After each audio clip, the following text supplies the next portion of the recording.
the 1st of September 1991. Deep in the Alaskan wilderness, a group of exhausted volunteers pushed through dense brush for the 10th straight day. They were searching for Mandy LeMaire and one one-year-old girl who vanished on her way to meet a friend. Then, one of them stopped. In a ditch, partially hidden beneath fallen branches, they found her. 2 gunshots, bound with rope, left like garbage less than a mile from her own home.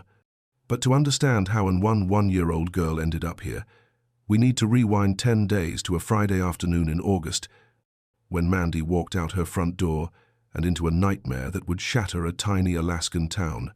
This is a story about a monster who hid in plain sight, a conviction built on iron and hair, and a legal system that would ultimately erase it all. Because the man who went to prison for Mandy's murder, he died legally innocent. And today, technically, her case remains unsolved. Tazlina, Alaska. If you've never heard of it, you're not alone. In 1991, fewer than 300 people called this place home. It's tucked away in the Copper River census area, surrounded by wilderness so vast and unforgiving that you could disappear into it and never be found. The kind of place where your nearest neighbor might be a mile down a dirt road, where moose wandered through backyards, and where the summer sun barely set before rising again. But for the families who lived there, Tazlina wasn't isolated. It was safe. It was the kind of community where parents didn't worry when their kids rode bikes down gravel roads or played in the woods until dinner time. Everyone knew everyone. Doors stayed unlocked. Trust wasn't just common, it was assumed. The LeMaire family had made Tazlina their home. Dave and Valerie LeMaire were raising 3 kids in this quiet corner of Alaska, 2 boys and their daughter, Mandy LeMaire. Everyone called her Mandy. Born on the 19th of July, 1980, in Anchorage, Mandy was 11 years old in the summer of 1991. She had blonde hair, a bright smile, and a reputation for being responsible beyond her years. Teachers loved her. Friends adored her. Her parents trusted her completely. Mandy wasn't the kind of kid who got into trouble or made reckless decisions.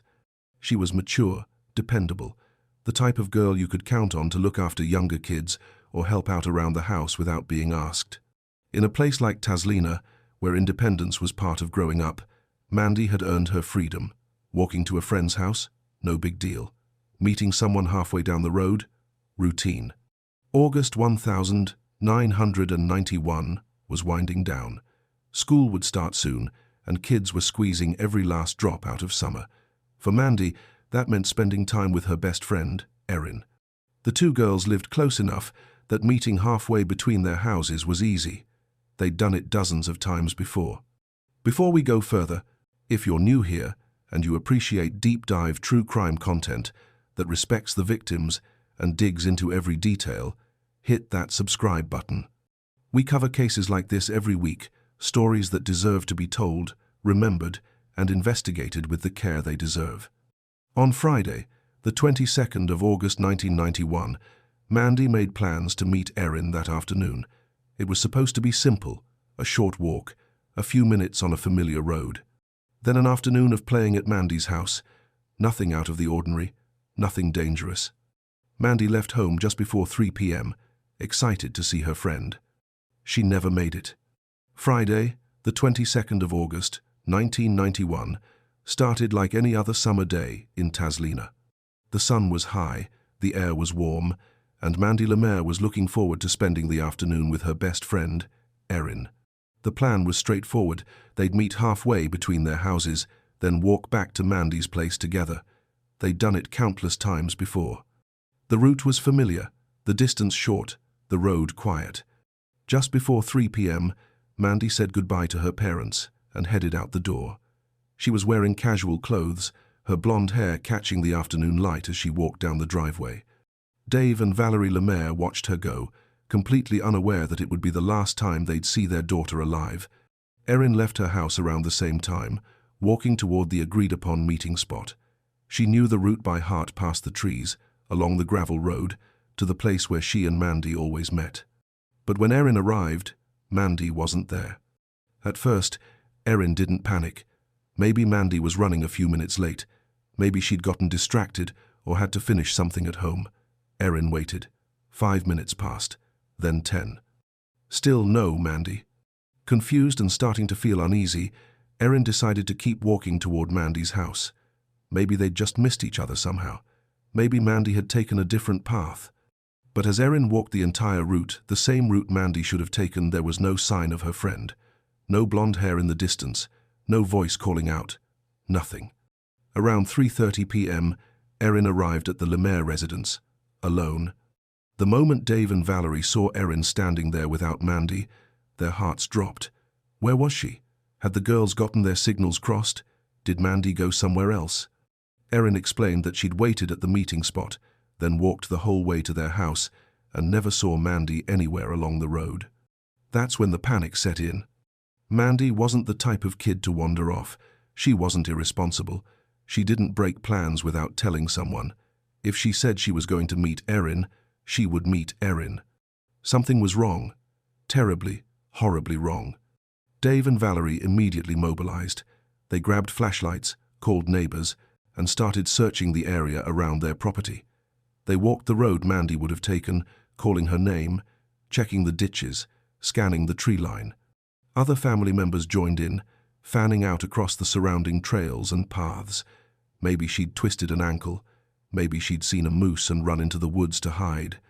Maybe she was hurt and couldn't call for help. But deep down, they knew. Mandy wouldn't just disappear. Within the hour, the LeMaire family contacted local law enforcement. Mandy LeMaire was officially reported missing. Police arrived quickly, and the search expanded. Officers combed the roads, checked nearby homes, and interviewed anyone who might have seen something. Volunteers from the community showed up without being asked, because in a town of fewer than 300 people, when a child goes missing, everyone drops everything. As the sun began to dip lower in the sky, the search intensified. Flashlights cut through the growing darkness. Voices echoed through the wilderness, calling Mandy's name over and over. But there was no response, no trace, no clue. Some people speculated that maybe a moose had startled her. Alaska is full of them, and they can be aggressive, especially during certain times of the year. If Mandy had encountered one on the road, she might have panicked and run into the forest to escape. It was a theory that made sense, at least. It was a theory that offered hope. Because if Mandy had just gotten lost in the woods, they could find her. She could still be okay. The next day, search and rescue teams brought in a sniffer dog trained to track missing persons. The dog was given an item of Mandy's clothing to pick up her scent, and the search began again. The dog led handlers down the road from Mandy's house, following her trail with precision. It moved confidently, nose to the ground, tracking Mandy's path step by step. And then, at the exact spot where Mandy was supposed to meet Erin, the dog stopped. The scent trail ended. Just like that. As if Mandy had simply vanished into thin air. What would you do if your child didn't show up to meet their friend? Drop your thoughts below. The implications were terrifying. If Mandy had wandered into the woods, the dog would have followed her scent. If she'd been chased by an animal, there would have been signs of a struggle, broken branches, disturbed ground. But there was nothing. The trail just ended at that one spot on the road. That meant one thing. Mandy hadn't walked away from that spot. She'd been taken. For 10 days, the search for Mandy LeMaire consumed Tazlina. What started as a frantic family effort quickly grew into a full-scale operation involving law enforcement, search and rescue teams, and dozens of volunteers from surrounding communities. In a place as remote as Tazlina, where the wilderness stretched endlessly in every direction, finding one small girl felt like searching for a needle in a haystack the size of a state. But no one gave up. No one went home. The terrain was brutal. Dense forests, thick underbrush, steep ravines, and miles of untamed Alaskan wilderness made every step exhausting. Searchers moved in grids, covering the same ground multiple times, hoping they hadn't missed something the first time around. They checked abandoned cabins, old hunting trails, riverbanks, and logging roads.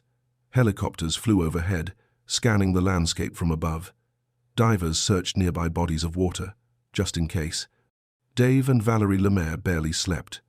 They spent every waking moment either searching themselves or coordinating with authorities, clinging to the hope that their daughter was still out there, still alive, waiting to be found. Mandy's brothers helped however they could, passing out flyers, talking to neighbors, retracing her steps over and over again. The community rallied in ways that only small towns can. People brought food for the searchers, local businesses donated supplies, strangers showed up with ATVs and offered to cover more ground. In Tazlina, Mandy wasn't just the LeMaire family's daughter, she was everyone's daughter, and everyone wanted her home. But as the days dragged on, hope began to fade. The first 48 hours after a child goes missing are critical. After that, the chances of finding them alive drop significantly. By day 3, whispers started. By day 5, people were preparing for the worst. By day 7, some volunteers were searching not for a lost girl, but for a body. Still, the LeMaire family refused to believe it. Mandy was smart. She was strong. If she was out there, she'd survive. She had to. The emotional toll was unbearable. Valerie LeMaire would later describe those 10 days as a living nightmare, a suspended state between hope and despair, where every phone call could be the one that changed everything, and every passing hour felt like a lifetime. Dave threw himself into the search with a desperate intensity, refusing to stop, refusing to rest, because stopping meant accepting the unthinkable. And then, on the 1st of September 1991, the nightmare became real. A group of volunteers was searching a wooded area roughly a mile from the LeMaire home. It was a section they'd covered before, but they went back, checking again, looking for anything they might have missed. The trees were thick, the ground uneven, and visibility was limited. One of the searchers pushed through a cluster of branches and stopped. There, in a ditch, partially concealed beneath fallen brush, was Mandy. The scene was devastating. Even seasoned search and rescue volunteers, people who'd seen their share of tragedy, were shaken. This wasn't an accident. This wasn't a girl who'd gotten lost and succumbed to the elements. This was something far worse. Mandy had been murdered. Law enforcement immediately secured the area and called in investigators. The LeMaire family, who had been holding on to hope for 10 agonizing days, received the news every parent dreads. Their daughter wasn't coming home. She'd been gone the entire time, less than a mile away, hidden in the woods while hundreds of people searched for her. The community of Tazlina was shattered. Parents who had let their kids play freely now locked their doors. Neighbors who had trusted everyone now looked at each other with suspicion. The unthinkable had happened in their safe, quiet town. A child had been taken, murdered, and dumped like trash. And whoever did it had been among them the entire time. The autopsy results confirmed what everyone feared and revealed details that were even more horrifying than anyone imagined. Mandy LeMaire hadn't just been killed, she'd been brutalized. She had been shot twice with a .22 caliber firearm. One bullet struck her face, the other entered her head. Either wound would have been fatal, but the killer had made sure. There was no question this was murder, deliberate and cold-blooded. But the gunshots weren't the only evidence of violence. Mandy's arms bore defensive, bruising marks that told investigators she had fought back. She had tried to protect herself. There was a cut near her lip, likely from a struggle. And perhaps most damning of all, investigators found evidence that Mandy had been bound with rope before she was killed. Her wrists showed ligature marks, indicating she'd been restrained, helpless, at the mercy of whoever had taken her. The medical examiner's report also revealed the most disturbing detail. Mandy had been sodomized with an inanimate object before her death. This wasn't just a murder. This was a sexual assault on a child, followed by execution-style killing. Whoever did this hadn't acted on impulse. They had taken their time. They had inflicted suffering. And then they had tried to hide what they'd done by dumping her body in the woods. The location where Mandy was found raised even more questions. She was discovered roughly a mile from her home, in a wooded area that wasn't visible from the road. Whoever killed her had known the area well enough to find a secluded spot. They had transported her body there, concealed it beneath branches, and left her to be found or not found by searchers. For 10 days, while her family prayed and volunteers combed the wilderness, Mandy had been there, dead, alone, hidden. The realization hit the community like a freight train. This wasn't a random act of violence by a stranger passing through. This was someone local, someone who knew the area. Someone who had watched the search unfold, maybe even participated in it, all while knowing exactly where Mandy was. Parents in Tazlina were terrified. If this could happen to Mandy LeMaire, a responsible, smart, beloved girl from a good family, it could happen to anyone. Kids who used to roam freely were now kept close to home. Doors that had never been locked were bolted shut. The sense of safety that had defined life in Tazlina was gone, replaced by fear and suspicion. Dave and Valerie LeMaire were destroyed. They had spent 10 days hoping, praying, searching, only to learn that their daughter had been murdered within hours of her disappearance. The image of Mandy walking out the door that Friday afternoon, smiling and excited to see her friend, would haunt them forever. They had trusted their community. They had believed Tazlina was safe. And now their daughter was gone, taken by someone who had been hiding in plain sight. This case gets even more complicated from here. If you're finding value in this deep dive, go ahead and smash that like button. It genuinely helps us keep bringing you these stories. Law enforcement knew they were dealing with a predator. The level of violence, the sexual assault, the calculated disposal of the body, all of it pointed to someone with a dangerous, deviant mindset. This wasn't a first-time offender. This was someone who had likely harbored these urges for a long time, and Mandy had been in the wrong place at the wrong time. But the nightmare was just beginning, because what happened next would turn neighbor against neighbor, unravel a web of secrets, and expose a monster who had been living among them all along. Investigators immediately launched a homicide investigation, and their focus quickly zeroed in on one man, a local resident, who had raised red flags from the very beginning. A man who had inserted himself into the search for Mandy with an intensity that seemed less like concern and more like obsession. Charlie Smithart was 61 years old in the summer of 1991. He was a retired pipeline worker who had spent years in Alaska's oil industry before settling into a quieter life as a handyman. He lived with his elderly mother in Copper Center, a small community near Tazlina, in a modest home with a workshop out back. To most people who knew him, Smithart was just another local, a guy who kept to himself, did odd jobs around the area, and seemed harmless enough. But from the moment Mandy LeMaire disappeared, Charlie Smithart's behavior caught the attention of investigators. He had been one of the first volunteers to join the search. That in itself wasn't unusual. Plenty of locals had dropped everything to help find Mandy. But Smithart's involvement went beyond normal concern. He was obsessive about it. He showed up every single day, asking questions, offering theories, inserting himself into conversations with law enforcement and other searchers. He wanted to know every detail: where they'd searched, what they'd found, what leads they were following. To some, it seemed like genuine concern. To investigators, it felt like something else entirely. There's a phenomenon in criminal investigations where perpetrators insert themselves into the search for their victims. They volunteer, they attend vigils, they offer help. Sometimes it's because they want to monitor the investigation and stay one step ahead. Sometimes it's because they get a thrill from being close to the chaos they've created, and sometimes it's a twisted form of guilt or compulsion they can't control. Charlie Smithart fit the profile. Detectives began paying closer attention to him. They noted his questions, his behavior, the way he seemed almost too invested in the case. And when they started digging into his background, red flags started piling up. Smithart was a welder. He had a fully equipped workshop behind his home where he worked on various projects.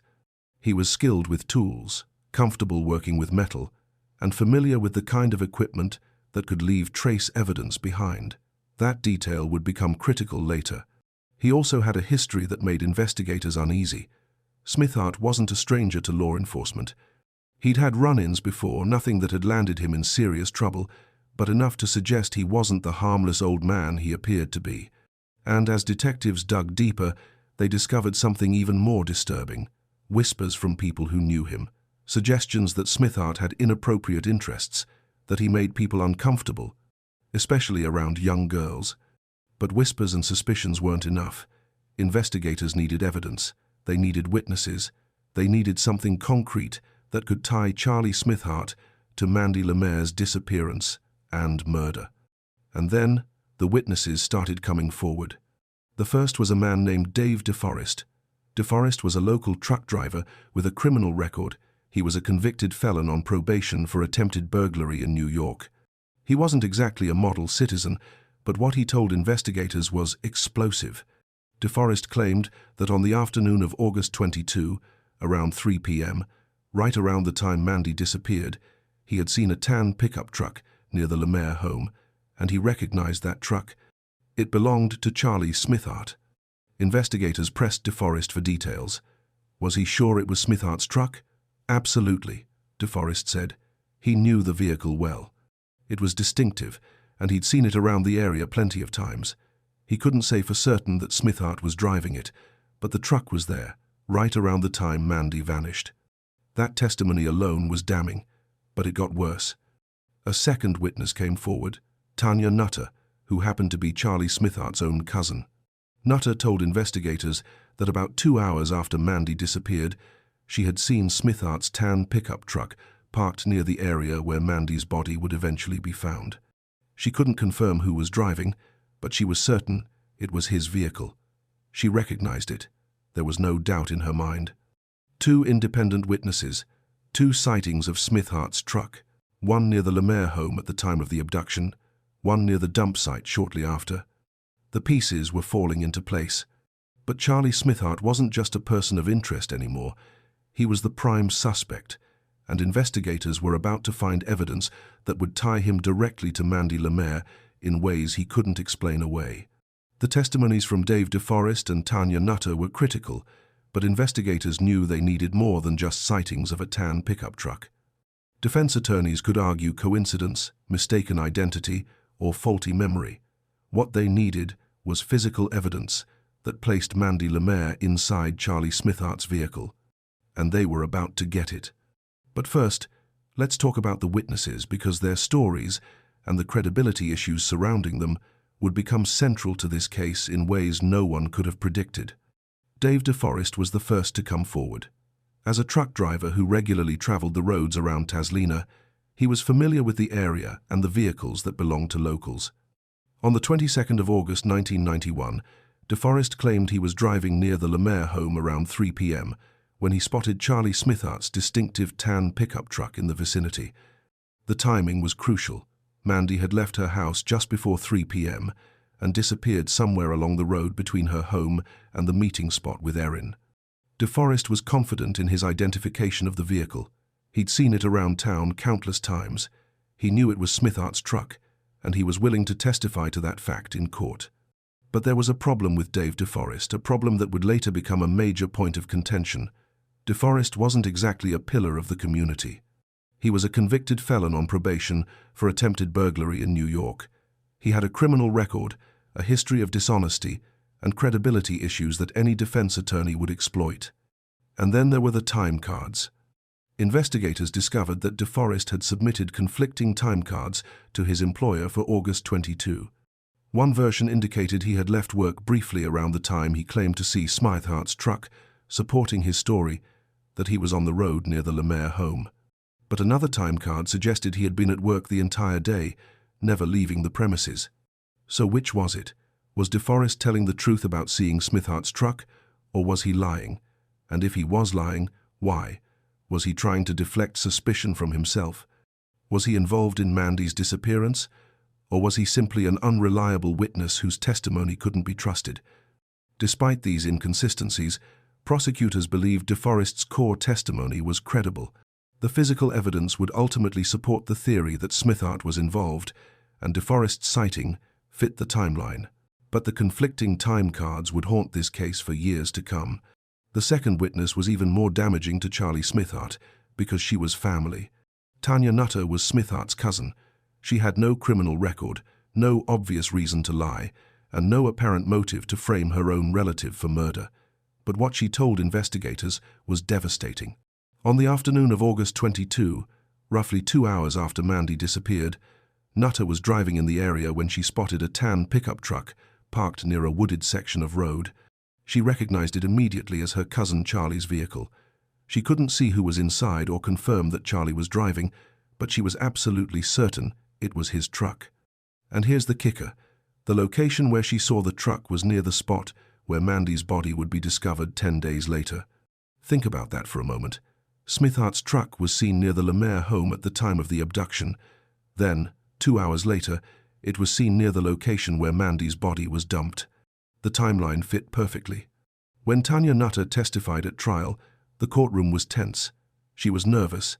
Testifying against a family member is never easy, but she was resolute. She told the jury what she'd seen, where she'd seen it, and when.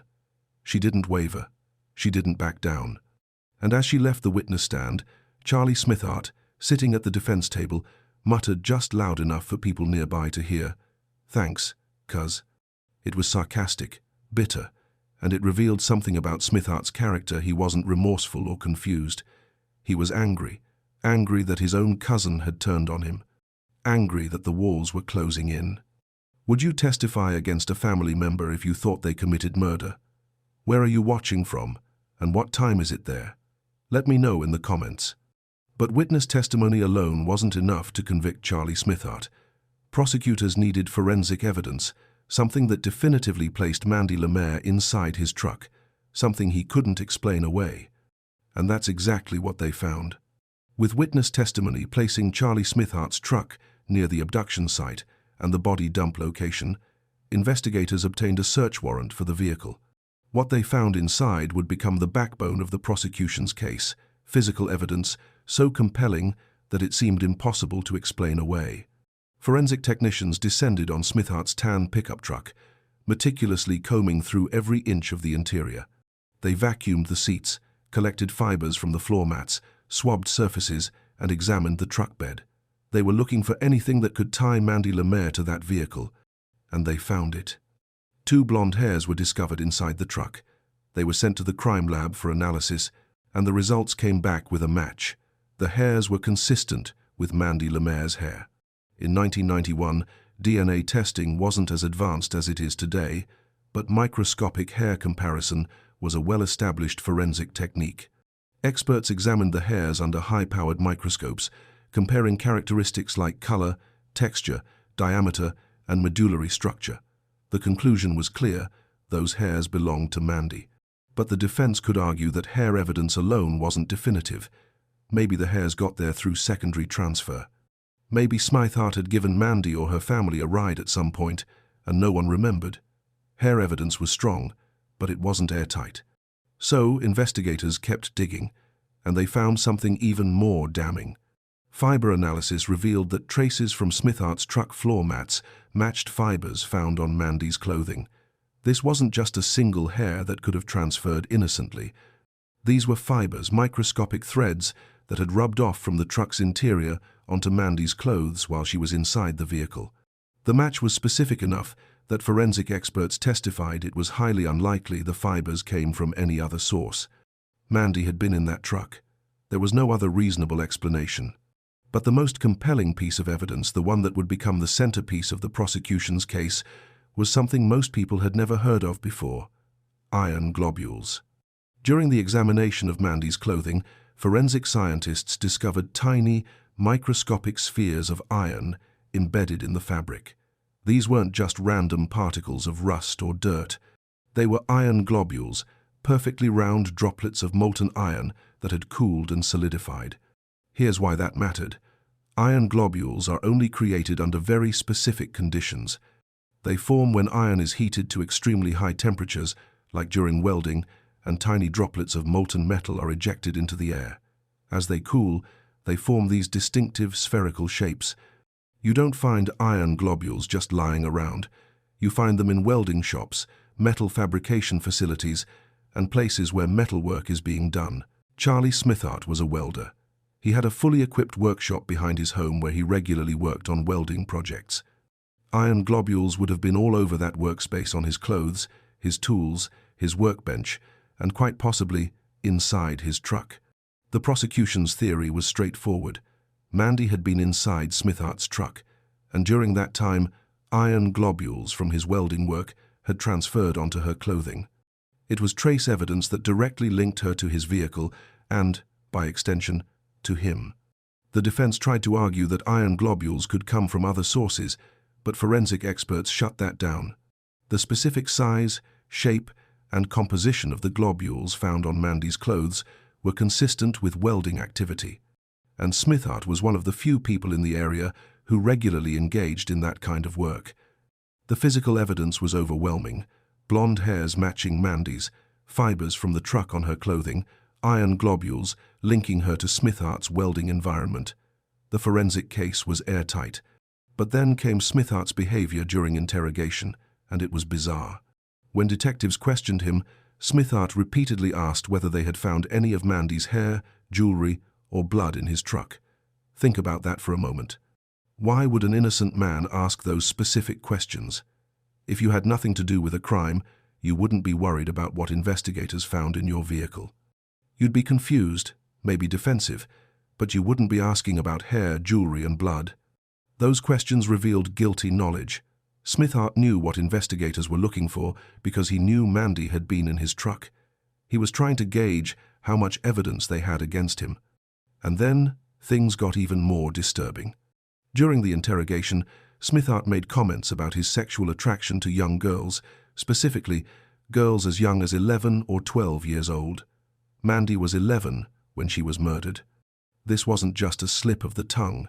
This was a window into Smithart's mindset, his desires, his predatory nature. Investigators knew they were dealing with a dangerous man, but they were about to learn just how dangerous. Real quick, if you haven't already, drop a comment below and let me know. What's the weather like where you are today? I love hearing from you all across the country and around the world. As detectives dug deeper into Smithart's background, they uncovered a history of abuse that stretched back decades, and the victims weren't strangers, they were his own daughters. Charlie Smithart wasn't just a suspect in Mandy LeMaire's murder. He was a predator with a long, hidden history of sexual abuse, and his victims were the people who should have been safest with him, his own children. As investigators built their case, they reached out to Smithart's family members, hoping to learn more about his background and character. What they discovered was horrifying. Smithart's adult daughter, who lived in California, came forward with a revelation that shattered any remaining doubt about the kind of man Charlie Smithart really was. She told investigators that her father had molested her when she was a child. The abuse had gone on for years, hidden behind closed doors, a secret she'd carried into adulthood. And she wasn't the only one. She revealed that her two sisters had also been victims of their father's abuse. 3 daughters, 3 victims, all abused by the man who was supposed to protect them. This wasn't a one-time lapse in judgment.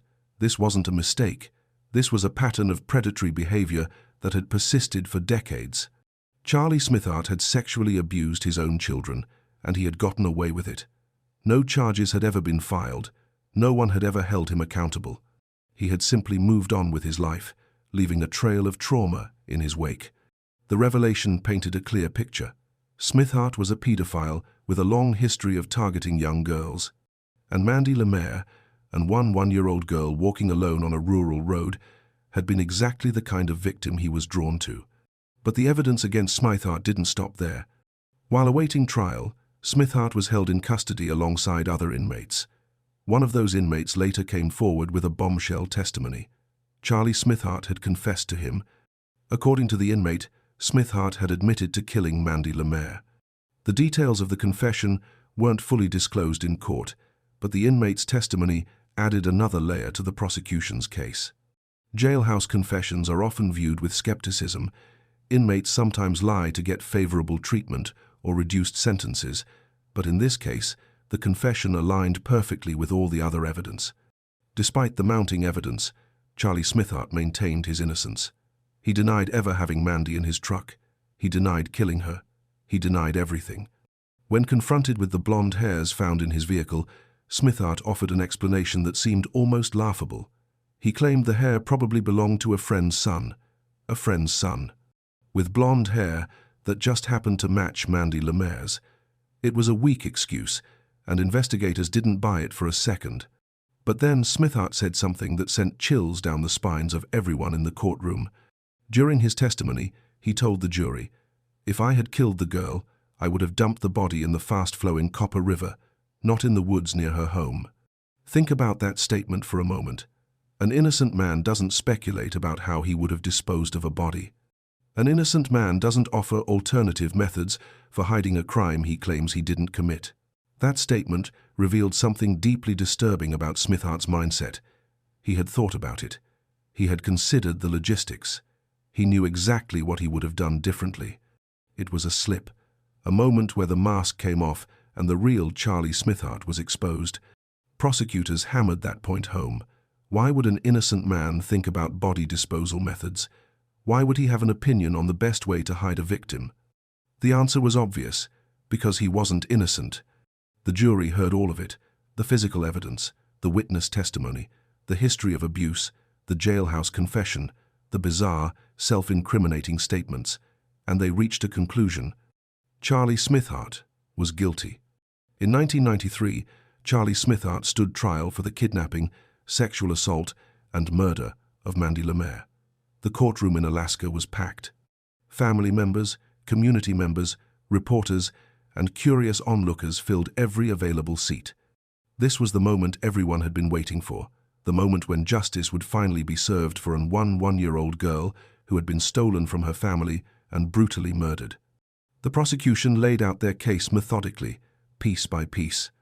They presented the timeline of Mandy's disappearance, the witness testimonies placing Smithart's truck at the scene, and the damning physical evidence found inside his vehicle. They brought in forensic experts who explained the significance of the blonde hairs, the fiber matches, and the iron globules. They detailed Smithart's history of sexual abuse against his own daughters, establishing a clear pattern of predatory behavior. And they highlighted Smithart's own words, his bizarre questions during interrogation, his admission of attraction to girls as young as 11 or 12, and his chilling statement about how he would have disposed of a body if he had committed the crime. The defense tried to poke holes in the prosecution's case. They questioned the reliability of the witnesses, particularly Dave DeForest, whose conflicting time cards raised serious questions about his credibility. They argued that DeForest's criminal history and the inconsistencies in his story made him an unreliable witness. They suggested that maybe DeForest himself had been involved in Mandy's disappearance and was pointing the finger at Smithart to deflect suspicion. It was a reasonable argument.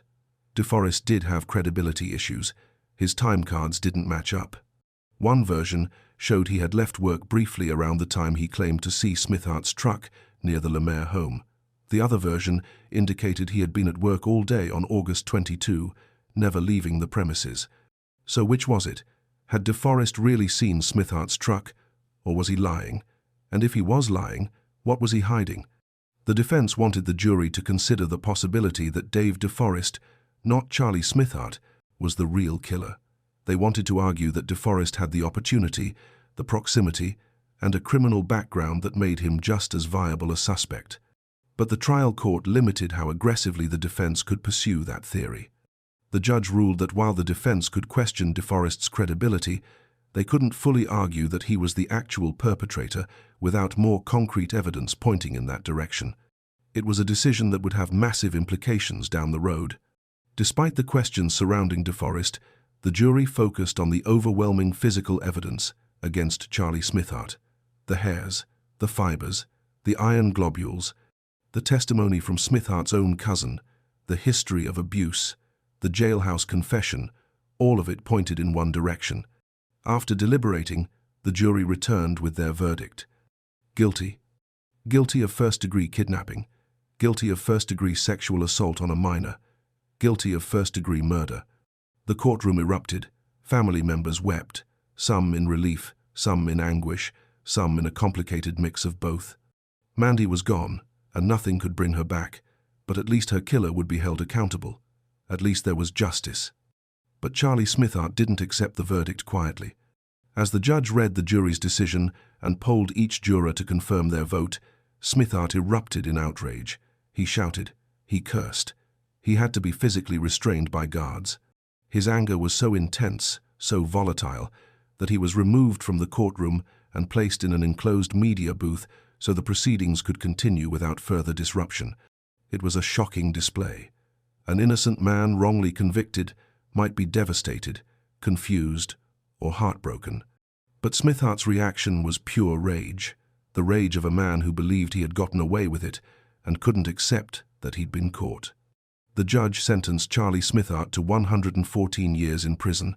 At 63 years old, it was effectively a life sentence. He would die behind bars. He would never walk free again. For the LeMaire family, the verdict brought a measure of closure. It didn't bring Mandy back. It didn't erase the pain or the trauma. But it meant that the man who had taken their daughter, who had violated her, who had murdered her and dumped her body in the woods, would spend the rest of his life in a cage. The community of Tazlina exhaled. The monster who had shattered their sense of safety was locked away. Parents could let their kids play outside again. Neighbors could trust each other again. Life could begin to return to normal. Or so they thought. Because 6 years later, everything would change. In 1999, 6 years after Charlie Smithart was convicted and sentenced to 114 years in prison, the Alaska Supreme Court dropped a bombshell that no one saw coming. They overturned his conviction. The LeMaire family, who had finally begun to find some semblance of peace, were devastated. The community of Tazlina was stunned. How could this happen? The evidence had been overwhelming. The jury had deliberated and reached a unanimous verdict. Smithart had been locked away, exactly where he belonged, and now the state's highest court was saying the trial had been unfair. The Supreme Court's ruling centered on one critical issue. The trial court had improperly restricted the defense's ability to argue that Dave DeForest, the prosecution's key witness, could have been the actual killer. Remember Dave DeForest, the truck driver with the criminal record, who claimed he saw Smithart's tan pickup near the LeMaire home on the day Mandy disappeared? The same Dave DeForest who had submitted conflicting time cards to his employer, raising serious questions about whether he was even on the road at the time he claimed to witness Smithart's truck. The defense had wanted to aggressively challenge DeForest's testimony. They wanted to suggest to the jury that DeForest wasn't just an unreliable witness, he was a viable alternative suspect.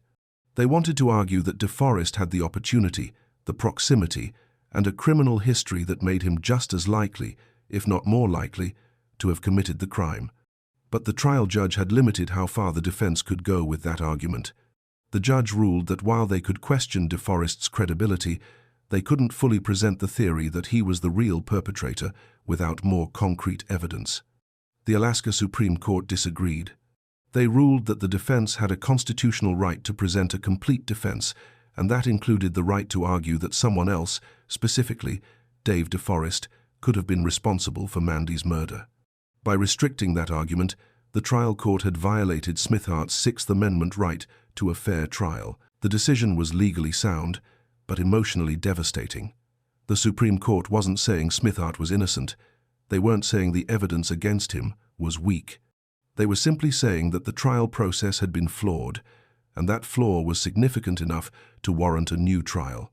Charlie Smithart's conviction was vacated. All charges were technically erased, and a new trial was ordered. Smithart remained in prison while awaiting his second trial, but now there was hope, at least for him. For the LeMaire family, it was a nightmare all over again. They would have to relive the horror. They would have to sit through another trial, hear the evidence again, see the crime scene photos again, and face the possibility that this time, the outcome might be different. Do you think the Supreme Court made the right call? Should the conviction have stood? Sound off below. Prosecutors immediately began preparing for the retrial. They reviewed the evidence, re-interviewed witnesses, and strategized how to present the case in a way that would withstand any future appeals. The physical evidence was still strong. The hairs, the fibers, the iron globules, all of it still pointed to Smithart. But now they had to contend with the possibility that the defense would mount a more aggressive attack on Dave DeForest, potentially muddying the waters and creating reasonable doubt in the minds of a new jury. The legal system moved slowly. Months turned into a year, then another year. The retrial was scheduled, postponed, rescheduled. Witnesses were contacted. Experts were lined up. The LeMaire family braced themselves for the ordeal ahead. But Charlie Smithart would never face that second trial.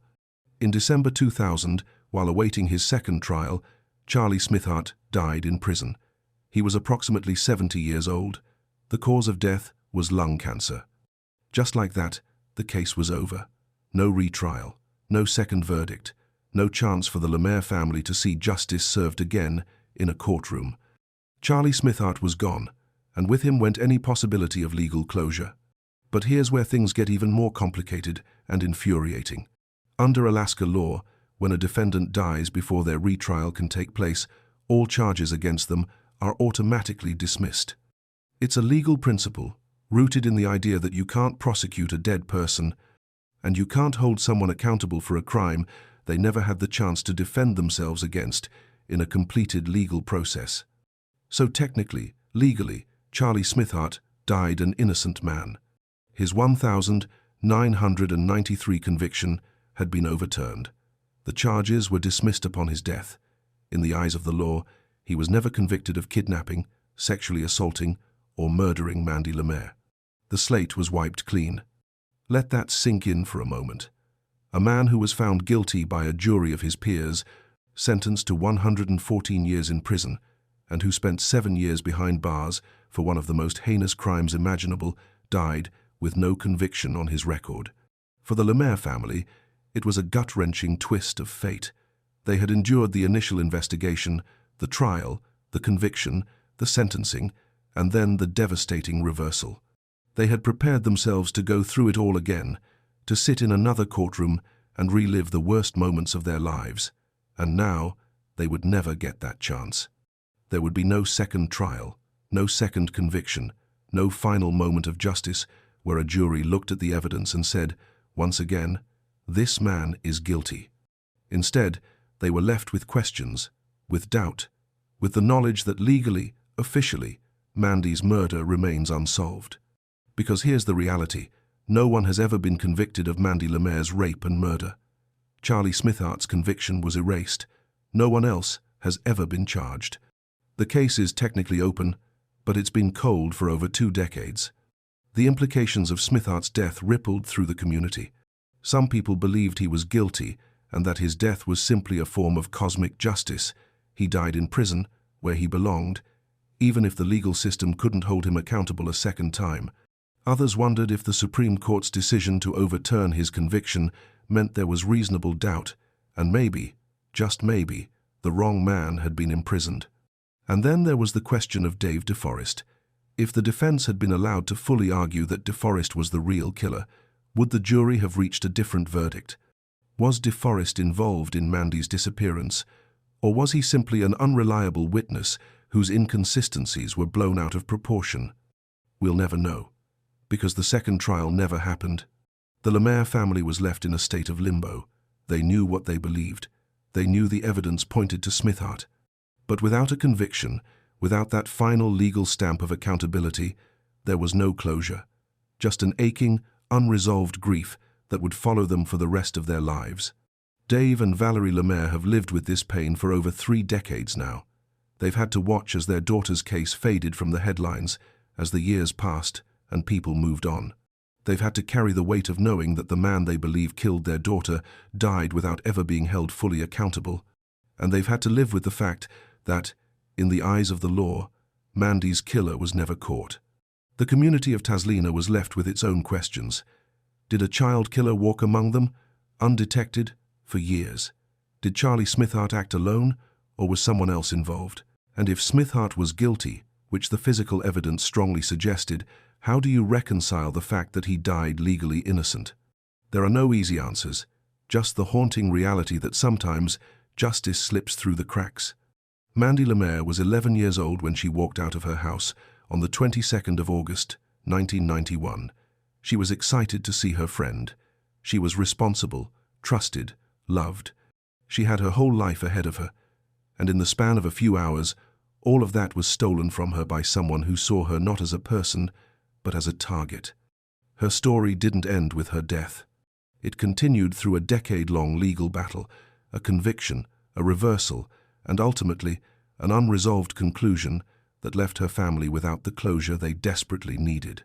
Mandy's case has been featured on multiple true crime programs over the years. Forensic Files aired an episode called Sphere of Influence that detailed the iron globule evidence. Ice Cold Killers covered her story in an episode titled Fear Thy Neighbor, and Investigation Discovery's series Vanished in Alaska brought her case back into the public eye, ensuring that her name and her story wouldn't be forgotten. These programs have kept Mandy's memory alive, but they've also highlighted the frustrating reality of her case, that despite overwhelming evidence, despite a jury conviction, despite years of investigation, her murder remains officially unsolved. So what are we left with? What lessons can we take from Mandy LeMaire's story? First, we're reminded of how fragile safety can be, even in the smallest, most tight-knit communities. Tazlina was a place where people trusted each other, where kids played freely, where doors stayed unlocked. And yet, a predator was living among them, hiding in plain sight. It's a sobering reminder that evil doesn't always announce itself. Sometimes it looks like a neighbor, a handyman, a volunteer searching for a missing child. Second, we see the limitations of the justice system. The legal process is designed to protect the rights of the accused, to ensure fair trials, to prevent wrongful convictions. Those are noble goals. But sometimes, in the pursuit of procedural fairness, justice for victims gets lost. The Alaska Supreme Court's decision to overturn Smithart's conviction was legally justified, but it left a family without closure and a community without answers. Third, we're confronted with the question of what justice really means. Is justice a conviction, a sentence, a person dying in prison? Or is justice something deeper, something that can only be achieved when a family feels heard, when a community feels safe, when the truth is fully known and acknowledged? For the LeMaire family, justice was taken away twice, once when Mandy was murdered, and again when the legal system erased the conviction of the man they believe killed her. The questions surrounding Mandy's case will likely never be fully answered. Was Charlie Smithart guilty? The physical evidence, the hairs, the fibers, the iron globules, the witness testimony, the history of abuse, all point in that direction. But without a final conviction, without a completed legal process, there will always be that sliver of doubt, that technicality that allows people to say, well, he was never actually convicted. Could Dave DeForest have been involved? His conflicting time cards and criminal history raise questions, but there's no physical evidence tying him to the crime. The defense wanted to explore that possibility more fully, and the Supreme Court said they should have been allowed to. But we'll never know if that argument would have changed the outcome, because the second trial never happened. What we do know is this: one-year-old girl was kidnapped, sexually assaulted, and murdered. Her body was dumped in the woods less than a mile from her home. And more than 3 decades later, no one has been held accountable for that crime in the eyes of the law. Mandy LeMaire's story deserves to be remembered. If you believe in keeping these cases alive and holding space for victims and their families, please share this video. Leave a comment with your thoughts on this case. I read every single one. And if you haven't subscribed yet, now's the time. We're covering cases that matter with the depth and respect they deserve. Thanks for watching, and I'll see you in the next.